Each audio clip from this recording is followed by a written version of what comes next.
श्री राधे राधे। भक्तों, श्री रामचरितमानस में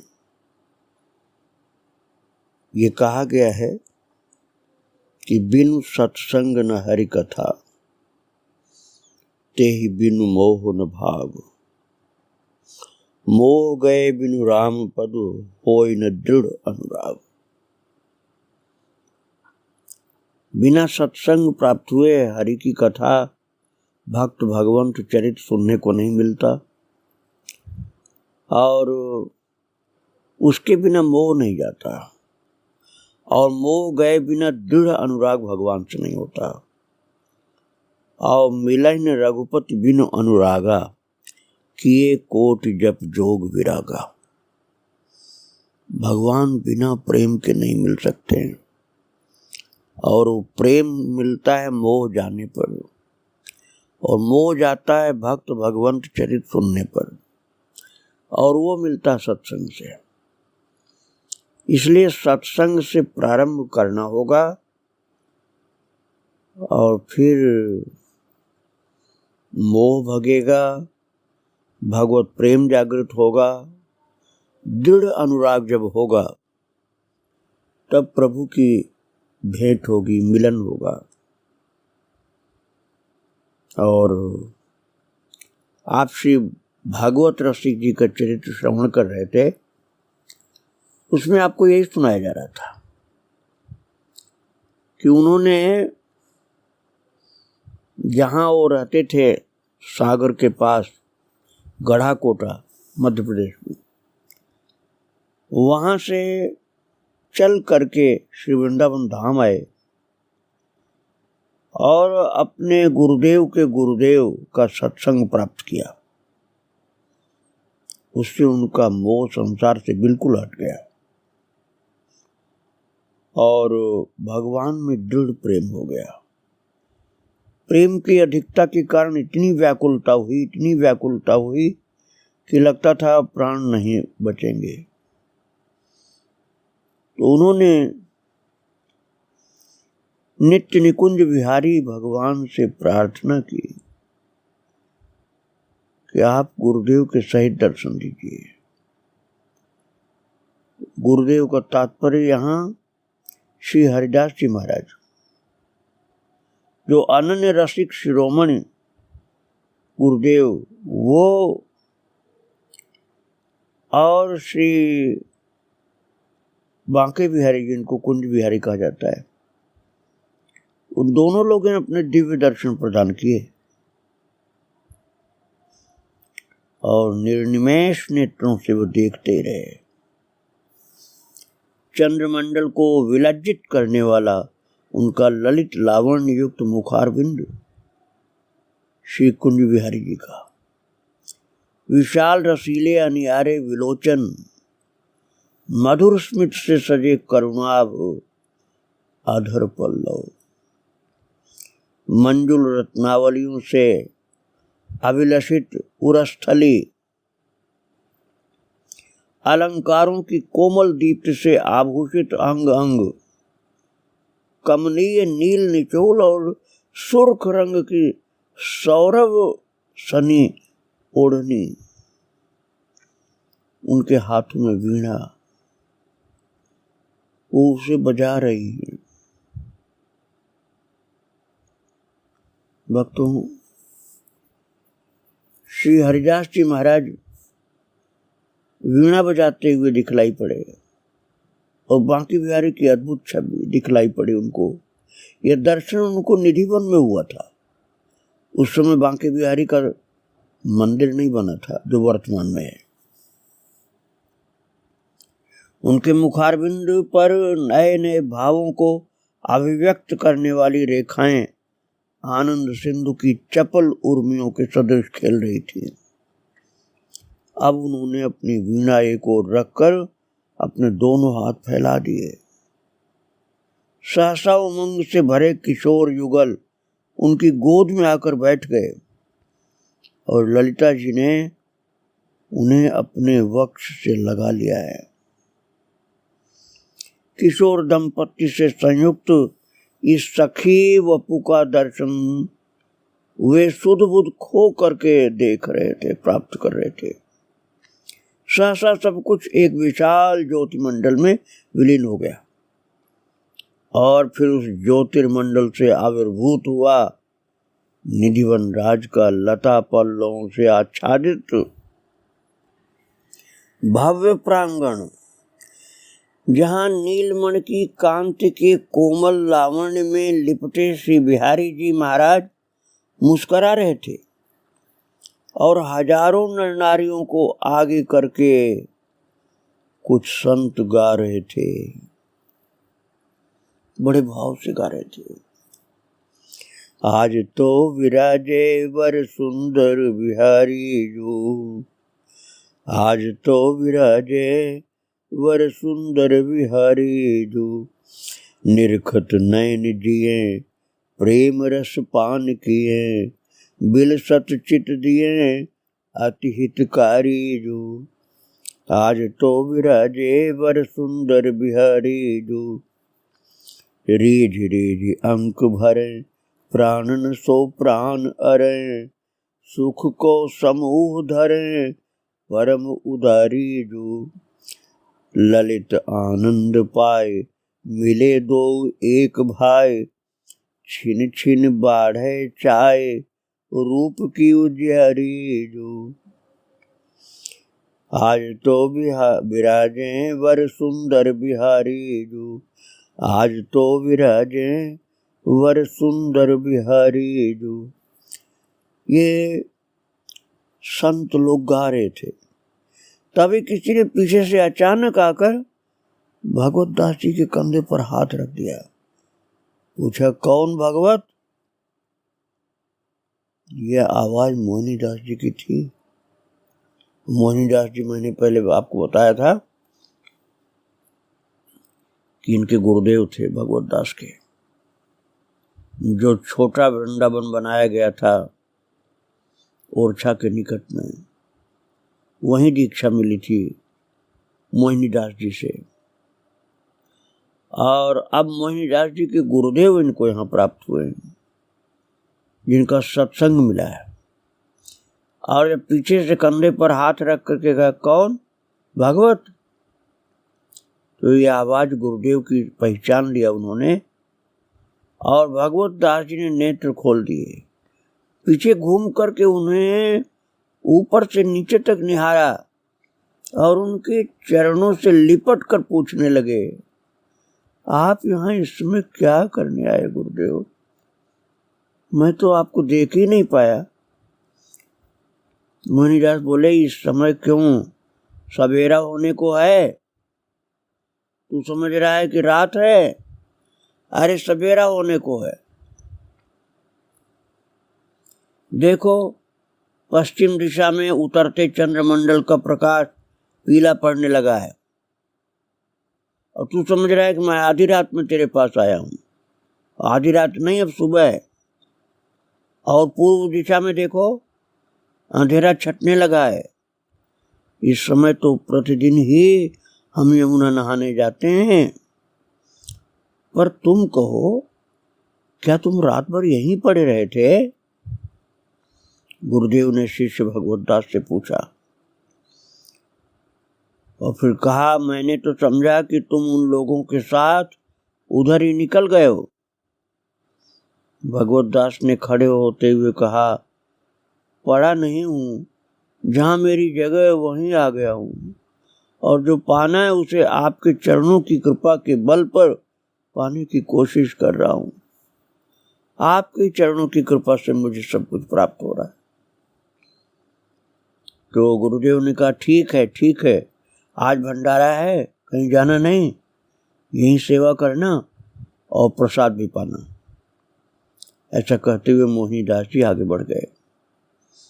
भगवत दास जी गुरु के आदेशानुसार नहा धो करके स्थान में पहुंच गए। आज भंडारा था। संत महात्माओं को आज कहीं मधुकरी के लिए जाने की जरूरत तो थी नहीं, सबको आश्रम में प्रसाद पाना था और भक्तों इसलिए सब वहीं उपस्थित रहकर रसोई तैयार करने में अपना यथायोग्य सहयोग दे रहे थे, किंतु भागवत दास जी चाह कर भी कोई सेवा नहीं कर पा रहे थे, क्योंकि वहां के शिष्टाचार से अनभिज्ञ होने के कारण वे कई बार गलती कर चुके थे और रसोई में सक्रिय योगदान करते हुए लगने की कोशिश करते थे, लेकिन जो वहां लगे हुए थे पुराने लोग, वो थोड़ा सा फटकार भी देते थे जब गलती होती थी। तो अंत में बाबा ललित किशोरी दास जी ने, जो कि महाराज जी थे बड़े वाले, उन्होंने उनको बुलाकर अपने पास बिठा लिया और कहने लगे, तुम नए हो, यहाँ के व्यवहार से परिचित नहीं हो, कुछ दिन देख लोगे तो फिर इनकी प्रशंसा के पात्र बन जाओगे, अभी तुमसे बनता नहीं नए होने के कारण। स्वामी ललित किशोरी दास जी भागवत दास को कुछ और भी समझाना चाहते थे। इसी बीच एक साधु, जिसने भागवत दास जी को यमुना जल से भरी तांबड़ी छू लेने के लिए डांटा था, भागा भागा आया और स्वामी जी से बोला, महाराज जी, आपका ये भद्रमुख नाम का नाग, जो गत वर्ष प्रतिदिन सत्संग के समय पूरे 1 माह तक आपके सामने कुंडली मारकर बैठा है, प्रयत्न करने पर भी हट नहीं रहा है, आप कहें तो उसे परम धाम की यात्रा में भेज दें। तो महाराज बोले, नहीं नहीं। साधु का मंतव्य समझकर स्वामी जी चीख से उठे, फिर कुछ नम्र स्वर में बोले, आश्रम में बसने वाले ये जीव जंतु जो होते हैं, इनकी हत्या करने का भाव मन में लाते तुम्हारे प्राण कांपते नहीं? तुम कैसे साधु हो श्यामदास? अरे ये आश्रम जितना तुम्हारा है उतना ही इन मूक प्राणियों का भी है। यहाँ कहीं भी घूमने फिरने और रहने बसने का जितना अधिकार तुम्हें है, उतना ही इन सब जीवों को भी है। इसलिए नाग को मारने की बात मन में मत लाना कभी, ये अपराध हो जाएगा तुमसे। जब वो किसी उपाय से हट ही नहीं रहा है, तो फिर अब साधु ने कहा, तो फिर मैं क्या करूं? तो अपनी बात वो पूरी अभी नहीं कर पाया था, स्वामी जी के हृदय की करुणा आंखों से बहने लगी। तो बोले, बस बस बस, आगे मत बोलो। मैं समझ गया कि स्वार्थ की तपती रहती आटे पटे तेरे मन के रेगिस्तान में प्रेम और दया के विरवे अंकुरित नहीं होने दे रही है। अरे फिर आंखों में आंसू भरकर भगवत दास जी से बोले, भगवत दास बेटा, तू जरा रसोई घर की ओर चला जा, वहां मेरे प्यारे भद्रमुख से कहना तुझे बाबा ने उधर बुलाया, और देख उन लोगों के किसी सामान को हाथ मत लगाना, नहीं तो लोग नाराज होंगे। भगवत दास को ऐसा कह करके बड़े महाराज जी ने भेजा। भगवत दास ने ऐसा ही किया। वे रसोई घर में गए और बाबा की दुहाई देकर नाग से चलने को कहा, तो वो सरसराता हुआ उनके पीछे पीछे हो लिया। इस कौतुक को देखकर कुछ साधु भी संग चले आए। स्वामी जी ने नाग से कहा, इधर हमारे पास बैठकर भजन करो, तुम तो चंद्रमौल के आभूषण हो, उन जैसा परम वैष्णव कोई दूसरा नहीं है, फिर तुम भजन ध्यान से जी क्यों चुराते हो? नाग ने प्रायश्चित स्वरूप अपना फन जमीन पर दे मारा और स्वामी जी ने तुरंत उसे अपनी गोद में उठा लिया। उस नाग को बड़े महाराज जी ने गोद में उठा लिया, फिर प्यार से उसका सिर सहलाते हुए समझाने लगे। कहने लगे, देखो नागराज, भजन को भूलकर प्रायश्चित करते रहना तुम्हारे जैसे संस्कारी जीवों के लिए केवल इतना पर्याप्त नहीं है। केवल प्रायश्चित करोगे और भजन नहीं करोगे, ये ठीक नहीं है। नागराज शनई शनई उनकी गोद से सरके और पीछे वाले वृक्ष की खोतर में जाकर श्री हरि के ध्यान में लीन हो गए। भगवतदास ने पूछा, बाबा ये कैसी मोहिनी है, मेरी तो समझ में कुछ आया ही नहीं। तो महाराज जी मुस्कुराने लगे और फिर बोले, भक्तों बड़े महाराज जी मुस्कुरा करके धीरे से बोले, भगवतदास जब स्वात्मा का विश्वात्मा के साथ एकात्म हो जाता है तब ये विवेक सहज ही जागृत हो जाता है। किंतु अभी तो तुम्हें श्री हरि की अनन्य शरणागति ग्रहण करके उनका भजन और नित्य लीलाओं का ध्यान करते रहना है, संत भगवंत चरित्र श्रवण करना है, नित्य लीलाओं का ध्यान करना। इन बातों की ओर आकृष्ट होने पर तुम अपने लक्ष्य से भटक जाओगे, इसलिए अभी इन बातों को मत देखो। जो मैंने बतलाया स्वात्मा और विश्वात्मा का ऐक्य है, वो नागराज के साथ मेरी बात थी। अभी तो तुम भक्त भगवंत चरित्र श्रवण करो और लीला चिंतन करो, तुम्हारे लिए यही ठीक है। तो महाराज जी ने कहा कि आनंद रस अनन्य रसिक शिरोमणि ने कृपा पूर्वक आज तुम्हारे अंतर हृदय में प्रेम प्रकट किया है, उसमें सावधानी के साथ रस प्राप्त करो, भटकना नहीं कहीं। भगवतदास जी की आंखें आश्चर्य से फैल गईं। हृदय की गुह्यतम बातों को भी कोई इस तरह जान लेता है, ये उनका एकदम नया अनुभव था। उन्हें अचानक स्वामी जी से थोड़ा सा भय लगा कि महाराज जी तो सब बात जानते हैं, हमारे अंदर की भी बात जानते हैं। जहां व्यक्ति अपने परम गोपनीय रहस्यों को छुपा कर रखता है, वहां सेंध लगाने की शक्ति ये जो किसी के हाथों में खुल्लम खुल्ला देख ले तो उसका भय विह्वल हो जाना स्वाभाविक होता है।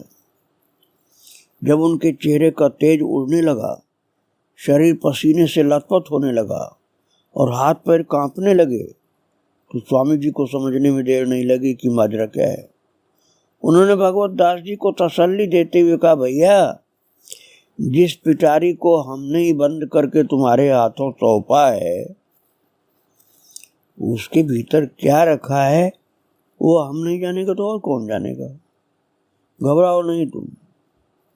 तुम्हारे घर की जो दूसरी पिटारियां हैं उनकी चाबी हमारे पास नहीं है, न हम यही जानते हैं कि उनमें क्या रखा है और न हमारी उन्हें जानने की इच्छा है। किंतु तुम मेरे द्वारा ही भरे हुए पिटारी हो। फिर कुछ देर सोचकर बोले, जिस आनंद रस का आस्वादन तुमने गुजरी रात में प्राप्त किया है वो परम दया निधान स्वामी हरिदास जी महाराज जी कृपा करके प्रदान किए हैं। उन्हीं की कृपा का प्रसाद है जो तुम्हें मिला, जो आगे की यात्रा में तुम्हारा पाथेय बनेगा और जिसकी स्मृति के प्रकाश में तुम काम क्रोध आदि की अंधेरी छायाओं में भटकने से बच सकोगे। उनकी अहेतु की कृपा का वो नित्य निरंतर बहने वाला आनंद जो तुम्हें बाद में प्राप्त होगा, जिसकी एक बूंद भी जहां गिर जाती वहां से वैसा दूसरा आनंद निर्झर जैसे फिर से चल पड़ता है। भक्तों, कई लोग तो सांप का तमाशा देखने पीछे पीछे भाग के आए थे। सामान्य लोग थे वो सर्प का तमाशा देखने वाले व्यक्ति तो उसी समय वापस लौट गए थे जब वो वृक्ष पर चढ़कर खोतर में जा बैठा। किंतु साधु श्यामदास वहीं पर खड़ा खड़ा सब बातें सुनता रहा। जब भगवत दास जी से स्वामी श्री ललित किशोरी दास जी की चर्चा पूरी हुई तो विनम्रता के साथ पूछने लगा, गुरुदेव मैं पुराना साधु हूँ और ये नौजवान तो अभी साधु हुआ, अभी नहीं आया है साधु के वेश धारण करने के लिए, फिर आपने भद्रमुख को बुला लाने के लिए मुझसे क्यों नहीं कहा, इस नौजवान को क्यों भेजा? स्वामी जी मुस्कुराए, बोले भैया बागंबर ओढ़ लेने से मेमना मृगराज नहीं बन जाता है। मृगराज बनने के लिए जिस जीवट वाले कलेजे की जरूरत है वो तुम अभी तक जुटा नहीं पाए हो। इसलिए तुम ये बात मन से हटाओ कि तुमको क्यों नहीं भेजा गया। तुम जब कभी भी काम, क्रोध, मोह, हिंसा, दंभ आदि जंगली पशुओं को सामने खड़ा देखते हो तो उनके चंगुल में फंस जाते हो।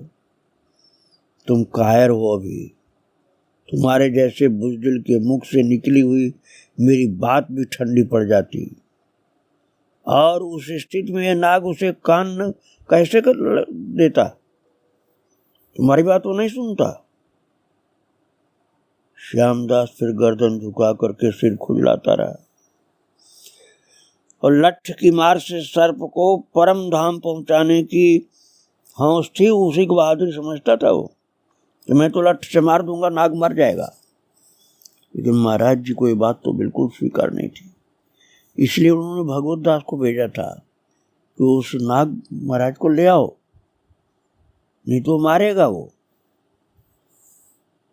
श्यामदास मार देता नाग को लाठी से, लेकिन महाराज जी को ये बात बिल्कुल स्वीकार नहीं थी। इसलिए भगवत दास को भेजकर नाग को बुलाया था और नाग को कह दिया था कि अब केवल प्रायश्चित से काम नहीं चलेगा, पेड़ की खोखले में जाकर भजन करो। तब वो नाग जो पेड़ के खोखले में ऊपर चढ़ करके भजन में लग गया था। और भक्तों, अब ये जीव जंतु भी जो श्री वृंदावन धाम में रहते हैं वो भगवान की भक्ति करते हैं। ये भावना आपके मन में दृढ़ हो सकती है इसको सुनकर। महाराज जी तो सभी का कल्याण करते थे। जो अभी प्रारंभ का साधक को, जैसे श्यामदास जी जो नाग को मारना चाहते थे, उनकी भी हित की बात बताते थे। और भगवत दास जैसे महान श्रेष्ठ जो थे उनके हित की बात भी बताते थे। श्री भगवत दास जी ने संपूर्ण गरिमा के साथ समग्र रूप से ग्रहण किया था महाराज जी की बातों को। उन्होंने स्वामी ललित किशोरी दास जी से पूछा, बाबा जिस दिलेरी की बात अभी आपने कही है उसे क्या कोई अपने बलबूते पर अर्जित कर सकता है? महाराज जी ने कहा, नहीं। दृढ़ता पूर्वक महाराज जी ने कहा, इसे अर्जित करने के लिए तो अपने बलबूते को मिटाना पड़ता है। बलबूते से नहीं मिलता है, बलबूते को मिटाना पड़ता है, अहंकार को मिटाना पड़ता है। जब तक अपने बलबूते की गंध है तब तक भक्ति की ओर, और विशेष रूप से इस परम प्रेममयी रस भक्ति की ओर कोई कदम भी नहीं बढ़ा सकता है। अपने बलबूते का एहसास ही तो अहंकार का दुर्लंघ पर्वत है, जो व्यक्ति के साधना पथ में सबसे बड़ी रुकावट बनकर खड़ा रहता है। जो कुछ हमने अपना मान रखा है वो सब श्री हरि की अहेतु की अनुकंपा का प्रसाद है। इस बात की सच्ची दुविधा विहीन अनुभूति यदि हो जाए तब समझ लो कि आगे का रास्ता साफ हुआ। और ऐसा भी केवल श्री हरि की कृपा से ही संभव है। गुरुदेव महाराज ने कहा, अपने बलबूते से नहीं होता, भगवान की कृपा का अच्छी तरह से अनुभव समझकर, अनुभव को मानकर, समझकर, जानकर, जो कृपा प्रभु की बरस रही उसको ही देखता रहता है, उसी से कुछ हो सकता है। फिर बोले महाराज जी की, भगवत दास, मैंने तुमसे केलीमाल जी के पाठ की बात कही थी। बोले, हाँ बाबा, पर मेरे पास केलीमाल की पोथी नहीं है। भगवत दास जी ने अपनी समस्या बता दी। बाबा बोले, पोथी तो हमारे पास है, किंतु उसमें अनन्य महानुभावों की वाणियां जुड़ी हैं, और वो इतनी जीर्ण शीर्ण सी हो गई है कि उसका उपयोग हर कोई नहीं कर सकता है, हट जाएगी वो। भक्तों, प्रेस का जमाना नहीं था, ये संत लोग लिखते थे, उसको बहुत संभाल के रखते थे। इसलिए महाराज जी ने कहा ऐसे ग्रंथ को बहुत संभाल के रखना पड़ता है। मैं तुम्हारे लिए कुछ इंतजाम करूंगा, चिंता मत करो। भक्तों, केलीमाल तो भगवान की लीला वाला ग्रंथ है, और वाणी जो संतों की वाणी होती है, इन सब का जीव के उत्थान के लिए बड़ा महत्व होता है, और गुरु की कृपा से ये सब जीव के कल्याण में बहुत सहायक होते हैं। इनके विषय में आपको आगे फिर बताऊंगा। आज इनको प्रणाम करके यहीं विराम दे रहा हूँ। श्री राधे राधे, जय श्री राधे राधे।